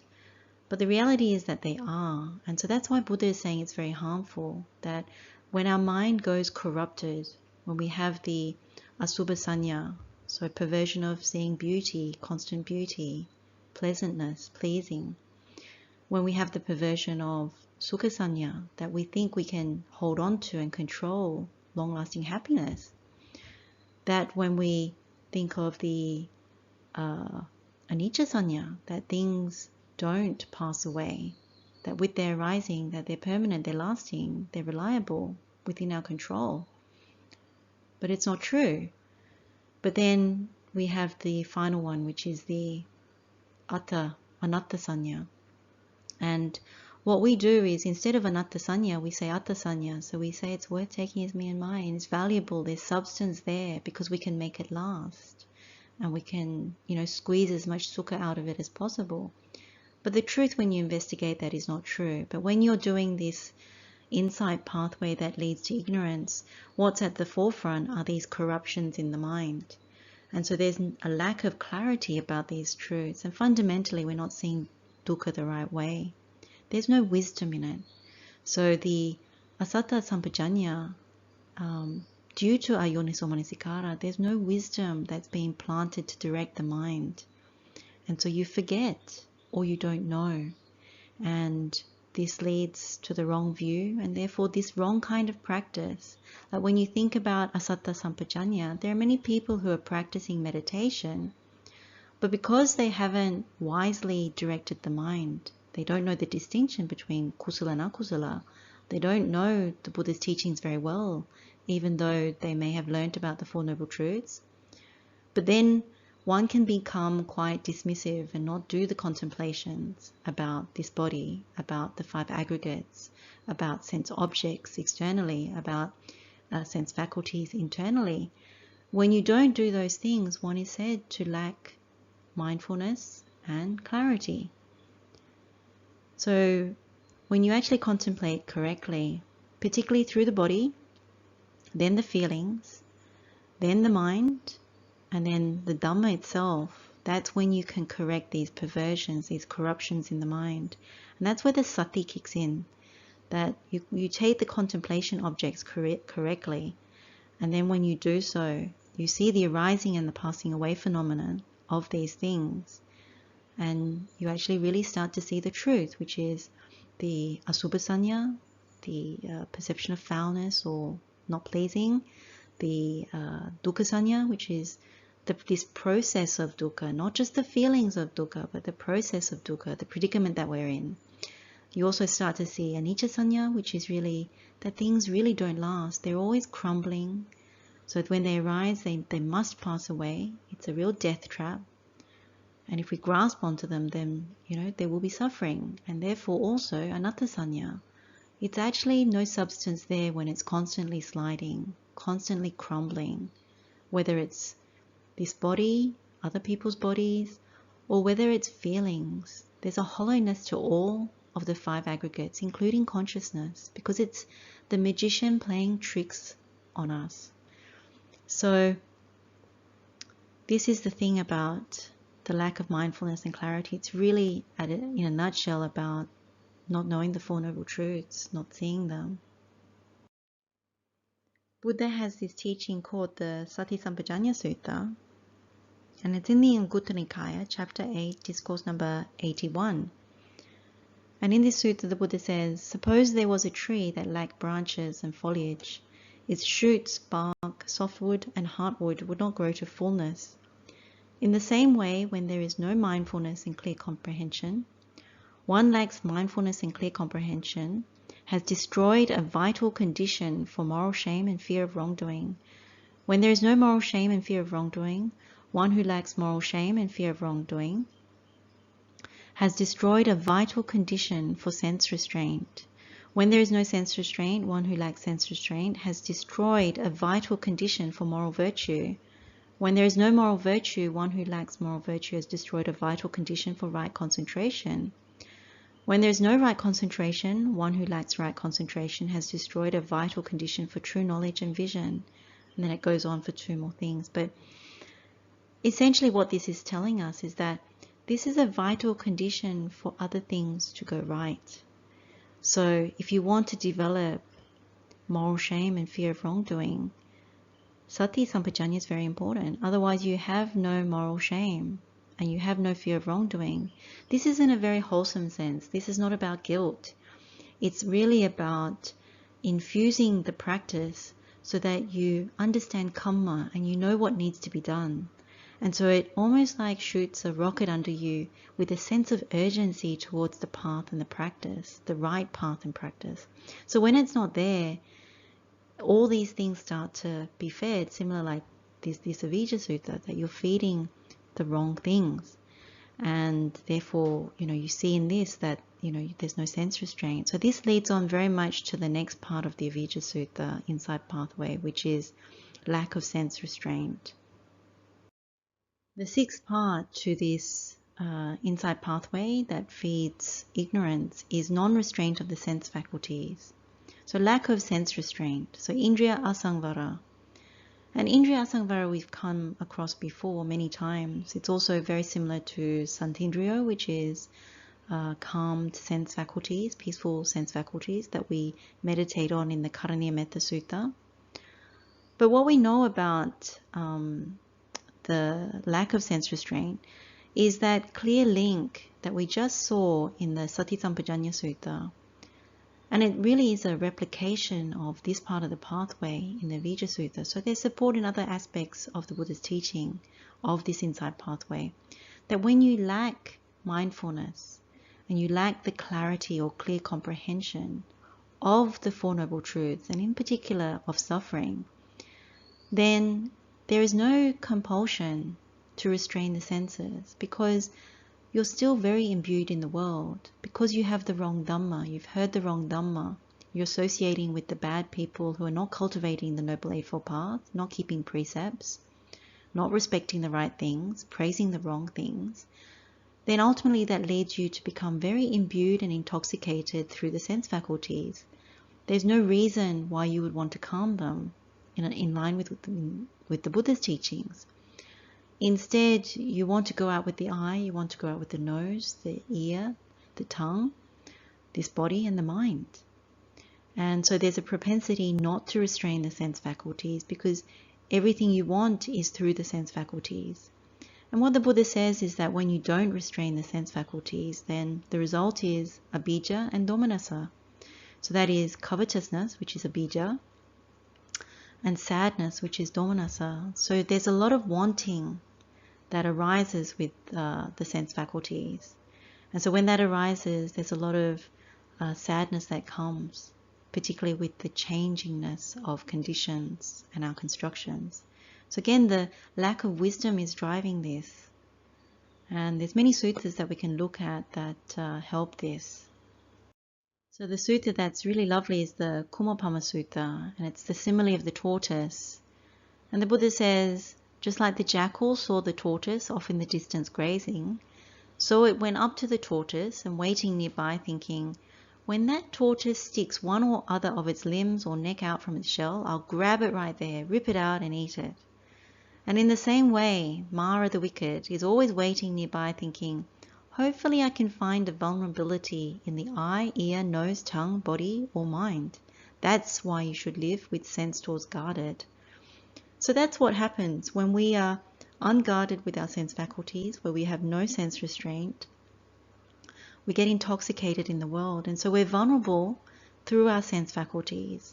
And at that level, we actually are still corrupted in our minds by seeing subha, sukha, atta, nicca, and it keeps perpetuating.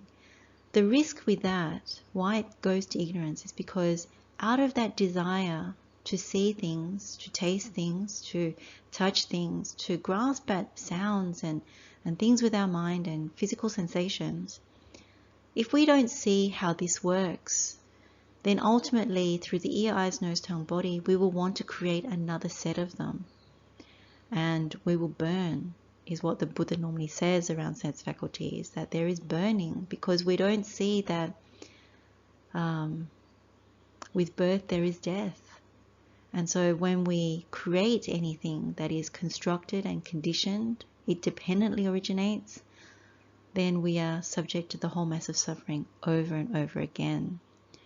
So when you are in the wrong company, you hear the wrong Dhamma, you don't wisely contemplate, so you direct the mind towards all these things that one misapprehends, and you forget or don't know the Four Noble Truths. Therefore, there is no compulsion for you to restrain the sense faculties, and so you can expect more ignorance and then to come back into samsara again.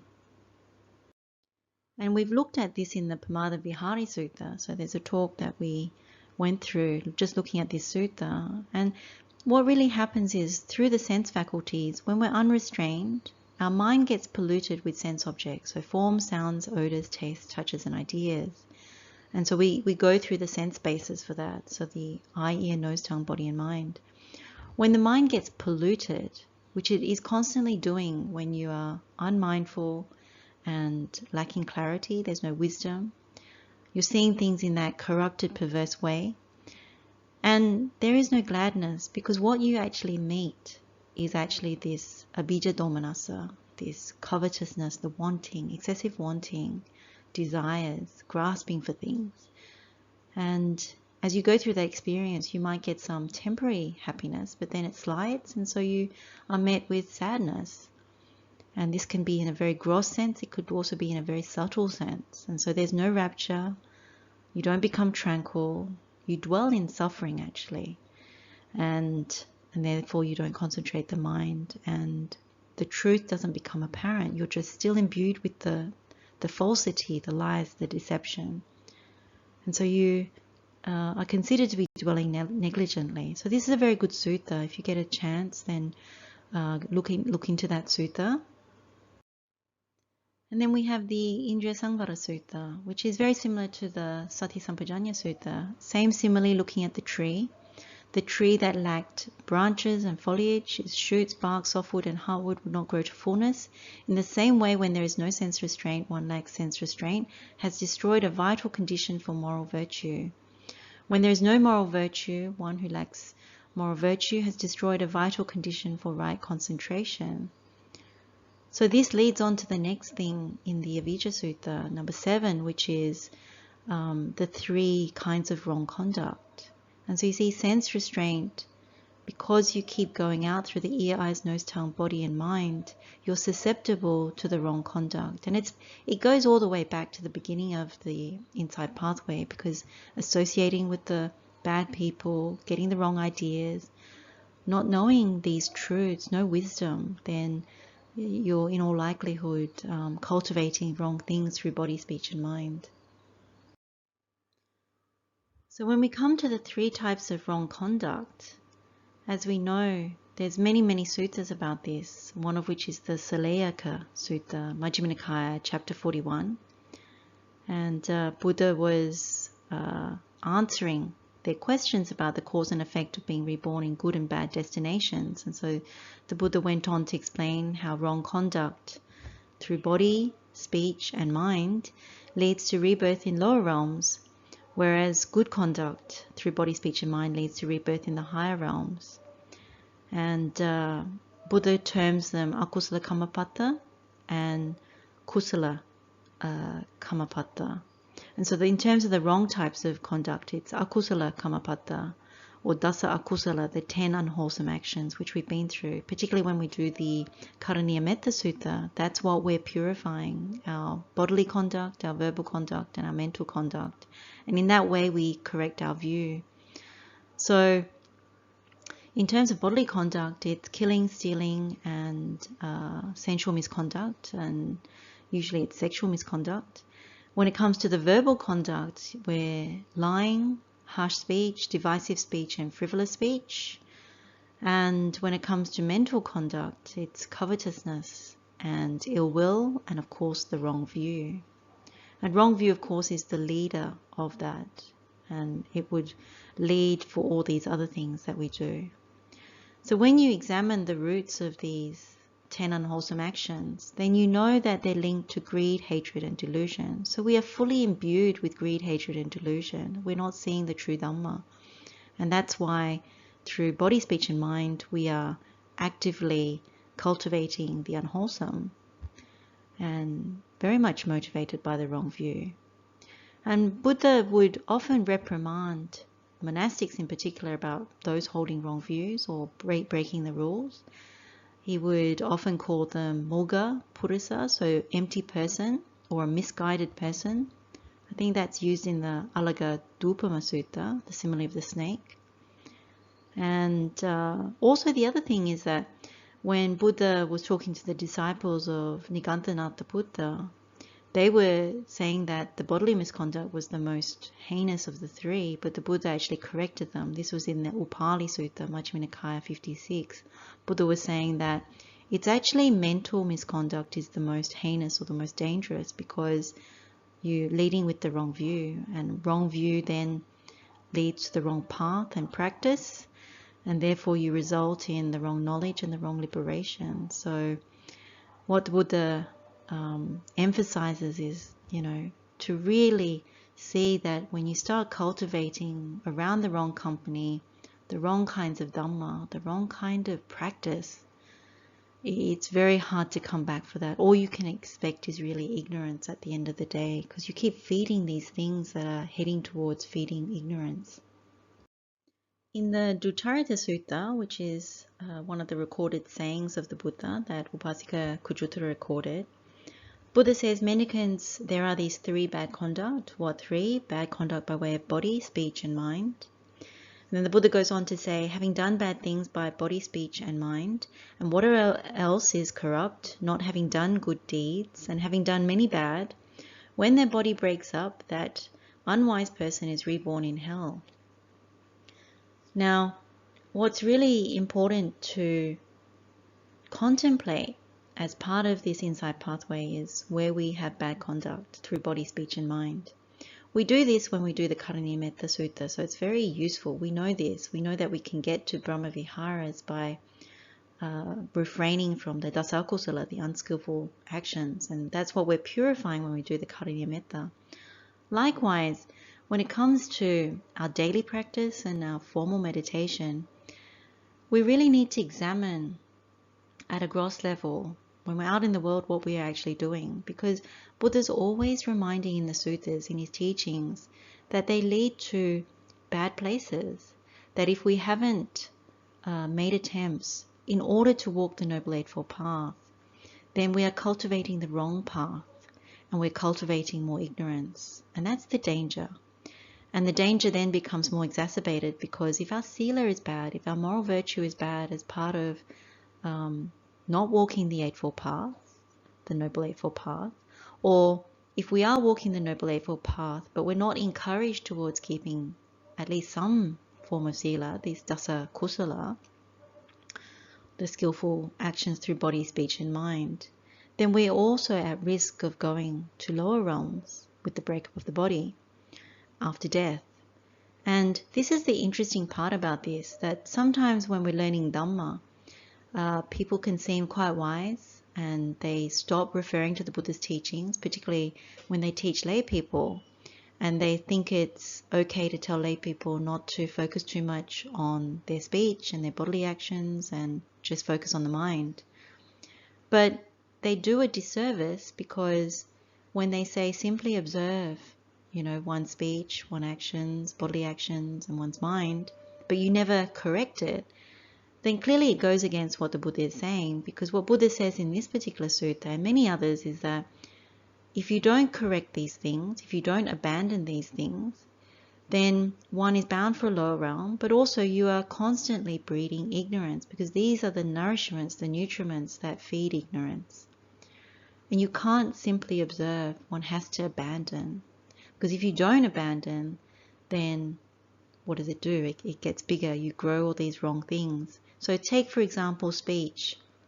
Sometimes there are teachings that say, simply observe that there is gossip and empty speech. Simply observe that one has had divisive speech or false speech or harsh speech. But the problem with observing is that you don't actually abandon. You don't make right effort towards it. And one is in danger, actually. If you were to die at the moment of having done that with the wrong view, then it's a great loss. Whereas one who actually cultivates towards the Noble Eightfold Path, that uses it as the foundation towards seeing the truth, to develop higher moral virtue, therefore you can have the higher mind. Adi-sila leads to adi-citta. Then with adi-citta it leads to adi-panya, so higher wisdom. That is very helpful to path and fruit on the Buddha's Noble Eightfold Path. So, very important thing to contemplate as part of this insight pathway. So the eighth part to the insight pathway for ignorance, and it's the nutriment that feeds directly into ignorance, is the pancha nivarana, so the 5 hindrances. And we've looked at these 5 hindrances a number of times when we've looked at Buddha's advice for studying and learning, when we looked at even the Vesak Poya talk on yoniso manasikara, wise contemplation. And these are things that really suppress the mind, cover the mind from wisdom. It's actually the nutriment that really keeps the mind imbued with ignorance and delusion. And of course, ignorance being the greatest hindrance of them all. But these 5 hindrances are things that really hinder us, and they're sensual desire, ill will, dullness and drowsiness, restlessness and worry, and doubt. And so the main thing about understanding this part of the insight pathway is to really get familiar with what they are, really see where we start to breed these 5 hindrances, and knowing how they're linked back through what we've already been through.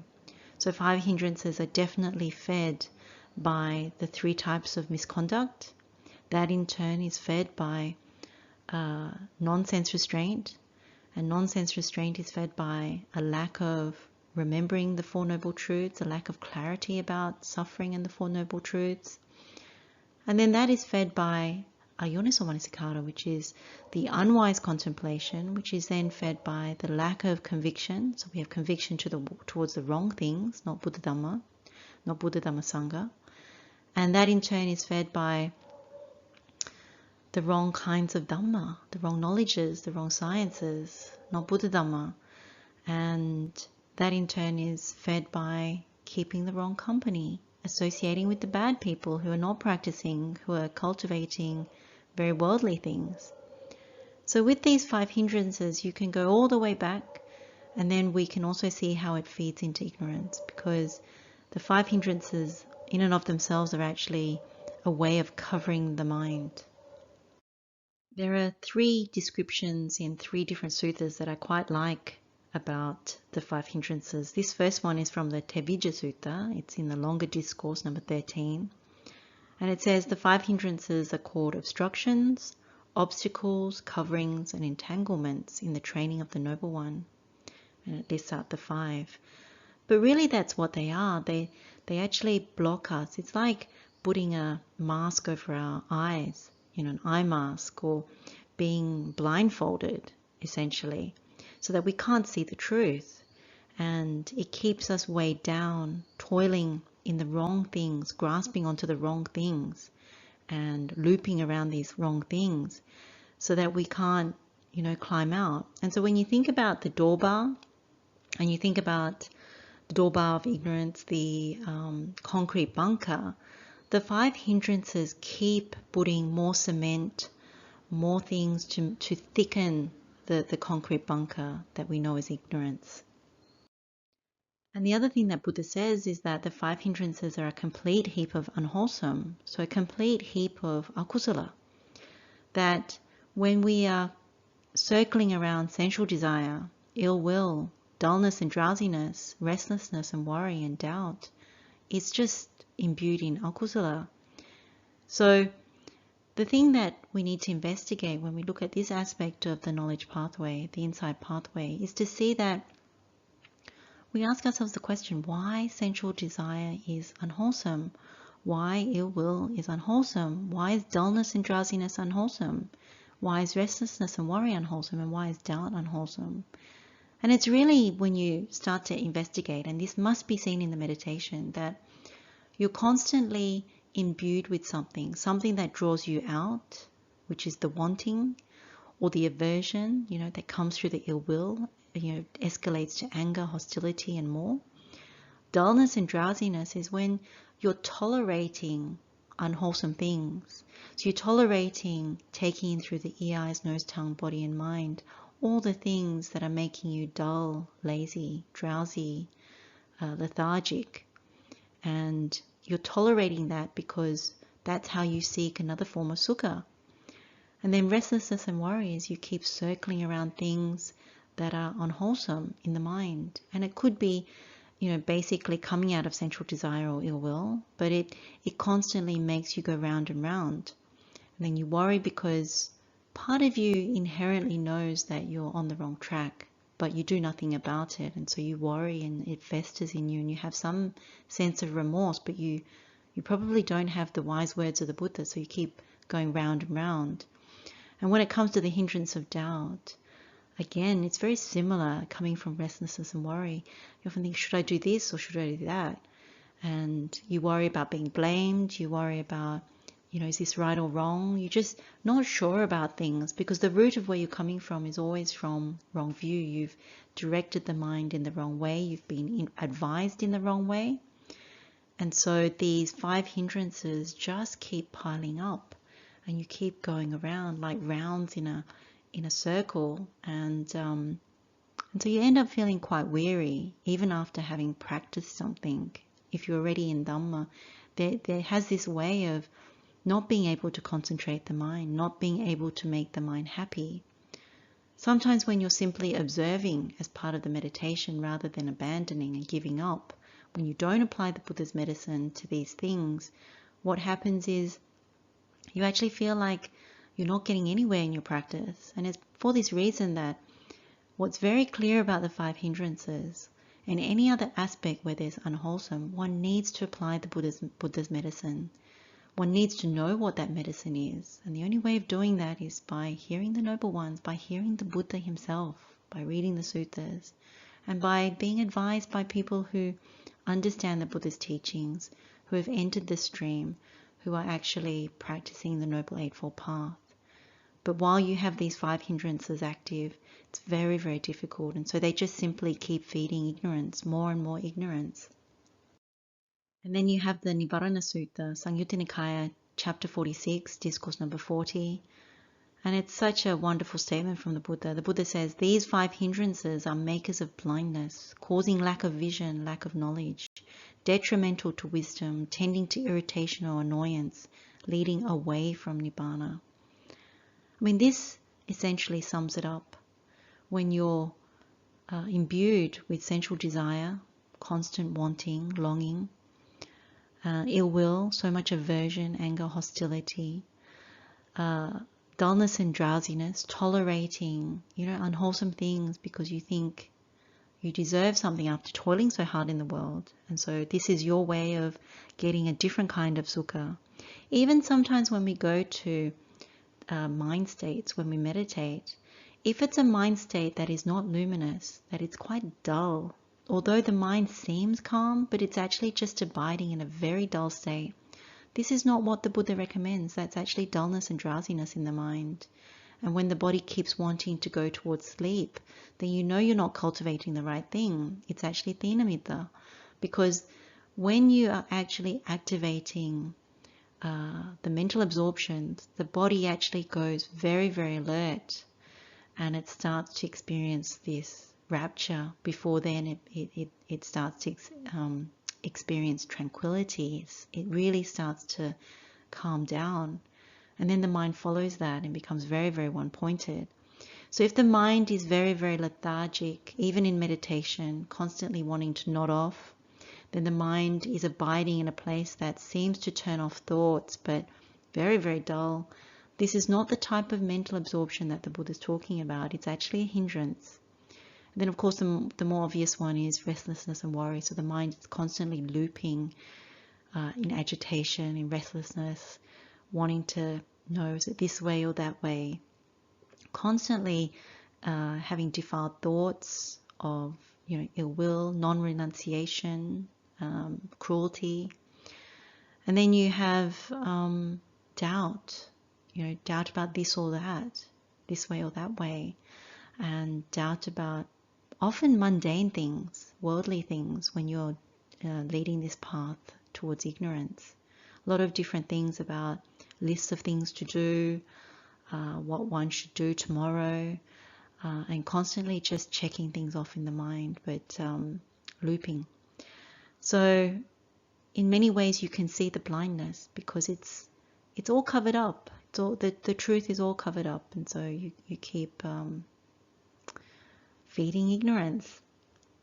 So this table here just summarizes the 5 hindrances, particularly what they are, the nutriment for them, which comes from the Ahara Sutta, and the denutriment of them. We've touched on these suttas before, so they're nothing new. But to refresh one's mind in terms of understanding these 5 hindrances, is very good to be sure that we know what they are, and to use our own examples to see how they enter into the mind and how they actually pull us away from the truth and keep us in this place of untruth, in worldly things, in things that we start to grasp onto out of ignorance, and therefore we keep breeding more ignorance. So it's good to study this in your own time and use it as part of meditation to see how the 5 hindrances feed into ignorance. And we have the Upakilesa Sutta, Anguttara Nikaya, chapter 5, discourse 23. What the Buddha says is, there are these 5 defilements of gold, defiled by which gold is not malleable, wieldy, and luminous, but brittle and not properly fit for work. What 5? Iron, copper, tin, lead, and silver. These are the 5 defilements of gold, defiled by which gold is not malleable, wieldy, and luminous, but brittle and not properly fit for work. But when gold is freed from these 5 defilements, it is malleable, wieldy, and luminous, pliant, and properly fit for work. then whatever kind of ornament one wishes to make from it, whether a bracelet, earrings, a necklace, or a golden garland, one can achieve one's purpose. So too, because there are these 5 defilements of the mind, defiled by which the mind is not malleable, wieldy and luminous, but brittle and not properly concentrated for the destruction of the taints. And so these 5 defilements are the 5 hindrances: sensual desire, ill will, dullness and drowsiness, restlessness and worry, and doubt. So when you are able to remove these defilements, then you can concentrate the mind and you can eventually uproot the taints, destroy the taints. So where we are with these 5 hindrances is actually to see that what the Buddha says is, it's like this gold. When it's defiled, it's unmalleable. You can't, it's not flexible. It's actually quite brittle. And you can't wield it into anything, so you can't wield it towards the Noble Eightfold Path, and it's not luminous, so that it's actually quite dark and dank. So this is a very good way of seeing that the 5 hindrances are very, very difficult obstacles. And actually, when you look at how we take these corruptions into our mind, really we are actually going through the vipalasas, the corruptions, because when we take sensual desire, ill will, restlessness and worry, sloth and torpor, or dullness and drowsiness and doubt, they're actually underpinned by these corruptions, that we still go towards these 5 hindrances because we're still intoxicated with seeing the wrong perceptions, subha, sukha, atta, nicca. We go towards beauty, we grasp it. We go towards happiness, thinking that we can get this long-lasting happiness. We go towards things because we think there's permanency, so nicca instead of anicca. And we think that there's substance there because of the permanency and, the trick of the mind. And in that way, it ignites these 4 taints, which is part of ignorance. The leader of them is this avijja asava. The leader is the taint of ignorance. So it's very good to investigate this in our meditation, so we see what we're actually doing, how we created it, how we keep coming back because of it. So we've gone through the 8 different parts that lead to ignorance. So where we end up is really understanding through this insight pathway how we actually cause ignorance to arise, how we continue to feed the ignorance. And therefore, this is the Samudaya. It's very important to actually see it, because often we are compelled not to see this, and we don't believe that we are breeding ignorance, and we don't see where there are pitfalls in our practice. So it's quite often easy to see when you're not on the path, where it's just the gross worldly things. But it's even when we are on the Dhamma path, we think we are practicing the Buddha's teaching, it's very good to check. And this gives us the opportunity to actually look at the different aspects through these 8 different parts and to see whether we are activating ignorance. And this would enable us to keep developing towards full liberation, because it's not until the very end that we uproot all of the ignorance that we actually come into the world with. But the good thing is that by practicing this and the second insight pathway, which we'll go through, is that you start to stem the tide of breeding ignorance and also start to actually go the other way, to breed more wisdom.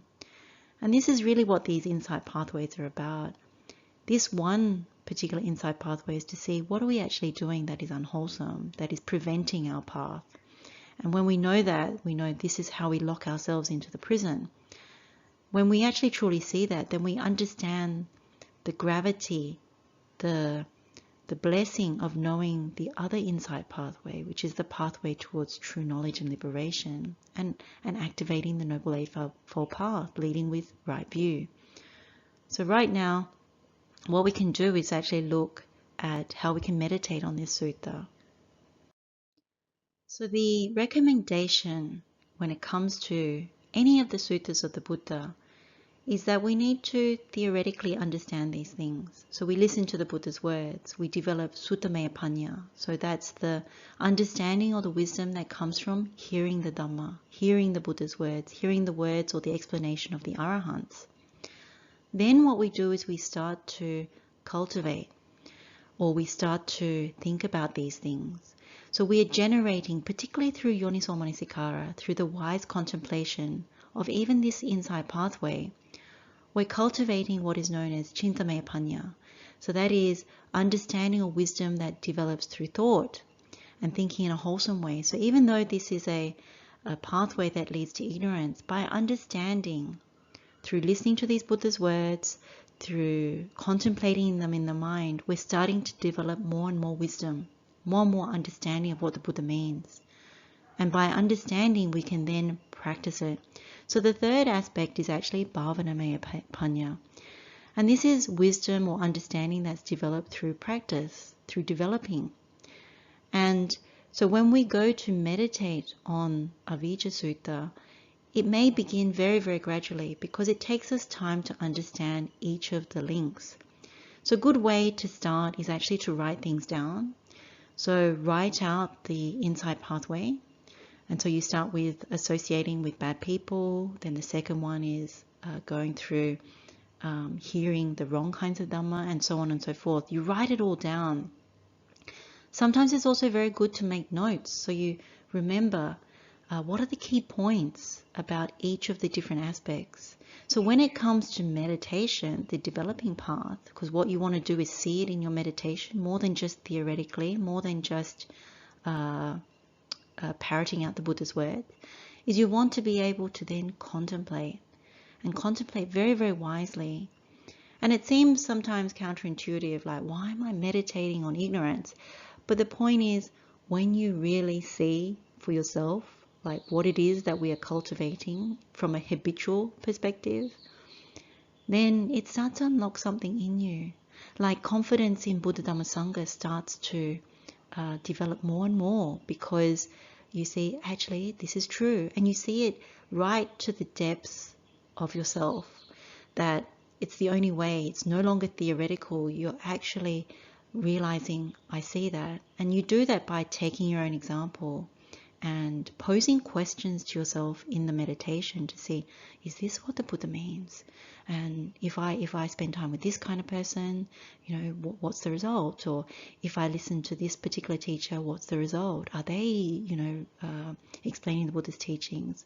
Or if it's about conduct, you know, why do I need to sense restraint?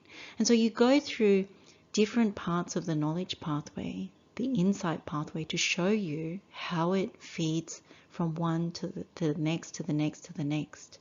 So like the Buddha's simile of the rain, what you want to see is when you start off with the company of bad people, does it fill up hearing the wrong kind of Dhamma?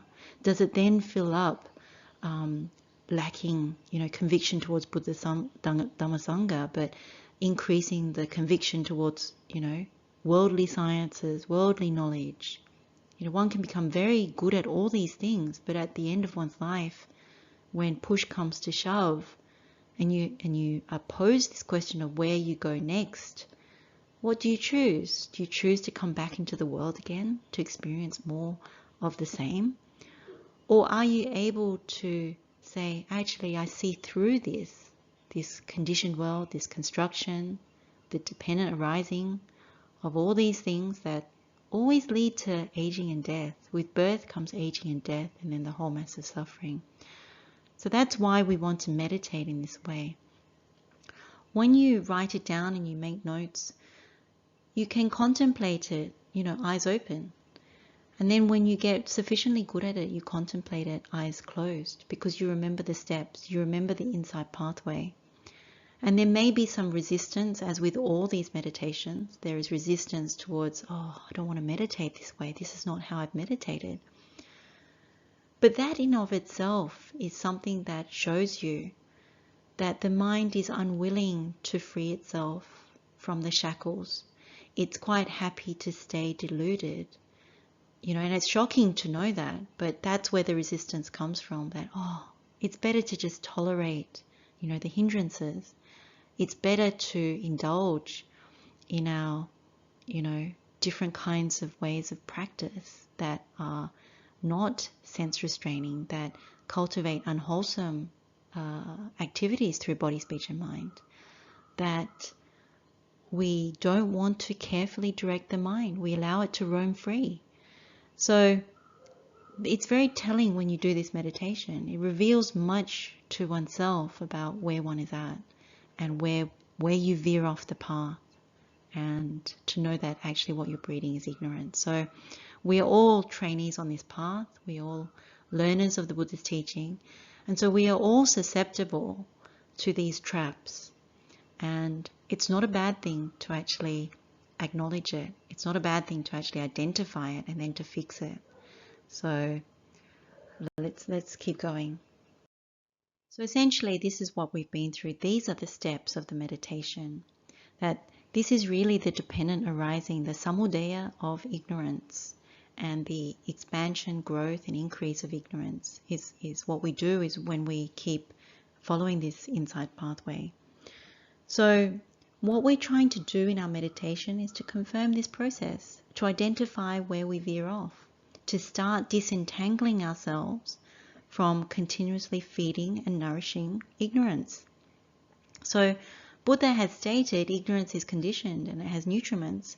So if we cut off or starve any of these nutriments, and even better if we remove it, then liberation is possible. Then liberation from samsara, from this whole mass of suffering, is possible. So the way that we meditate is we start with each one. We start with associating with bad people, and we investigate whether, this is true, that if we are surrounded by bad people, and the bad people as defined by the Buddha, then does it actually feed into hearing the wrong Dhamma?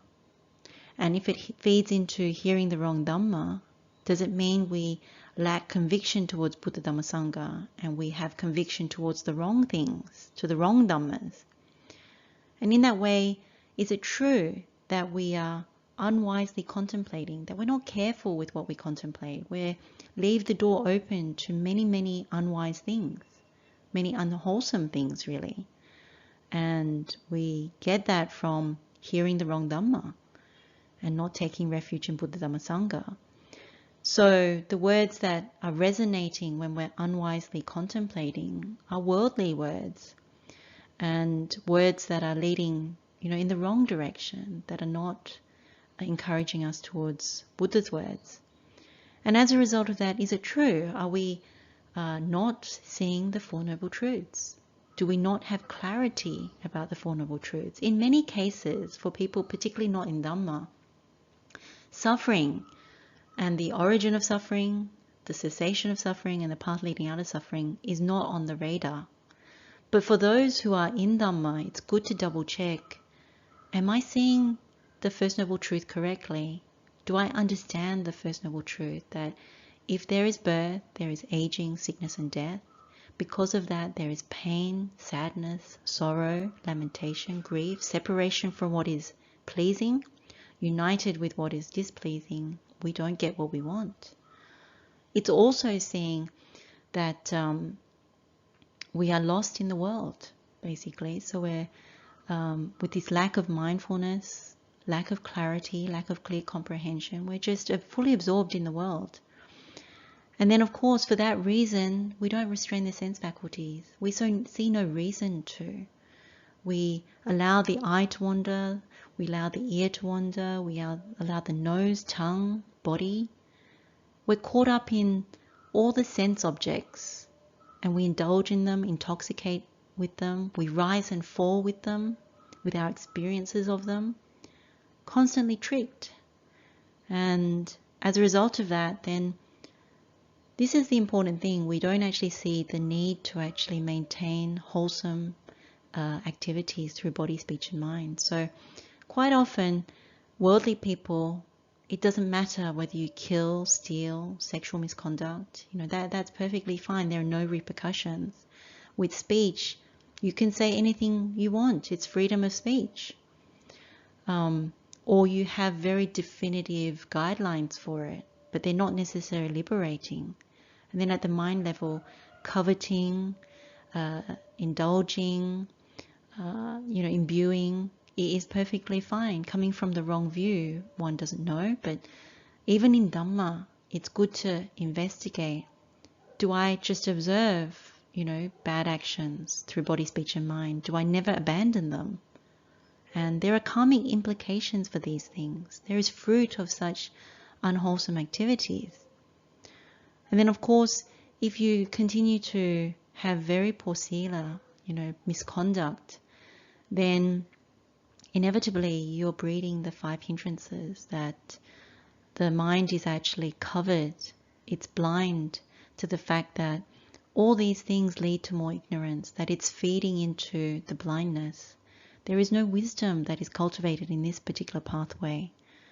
And so when you use your own examples, like at every turn, to actually see whether you understand each of the component parts of this insight pathway, once it starts flowing, you really can acknowledge that there is ignorance that is flowing, and it is preventing the path, that the wisdom is not flowing.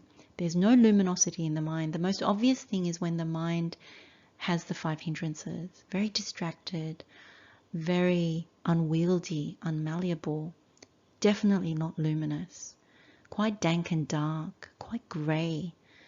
And most often for Dhamma practitioners who are not on the right path, very dull. And there's no brightness in the mind. The mind doesn't get easily happy. It just stays very dull. And this is the concern, because that comes out of wrong view. So one has to be very careful. So this insight pathway given by the Buddha is absolutely amazing for diagnosing. And then when we look at the second part of the Avijjā Sutta, you start to see the difference. So this is the first pathway, and this is how you meditate on it. So we can end the session here, and we can share the merit and the blessings with all sentient beings. May all beings be happy and well. May all beings be free from suffering. Blessings of the Triple Gem, wishing you all well. Teruan Saranai.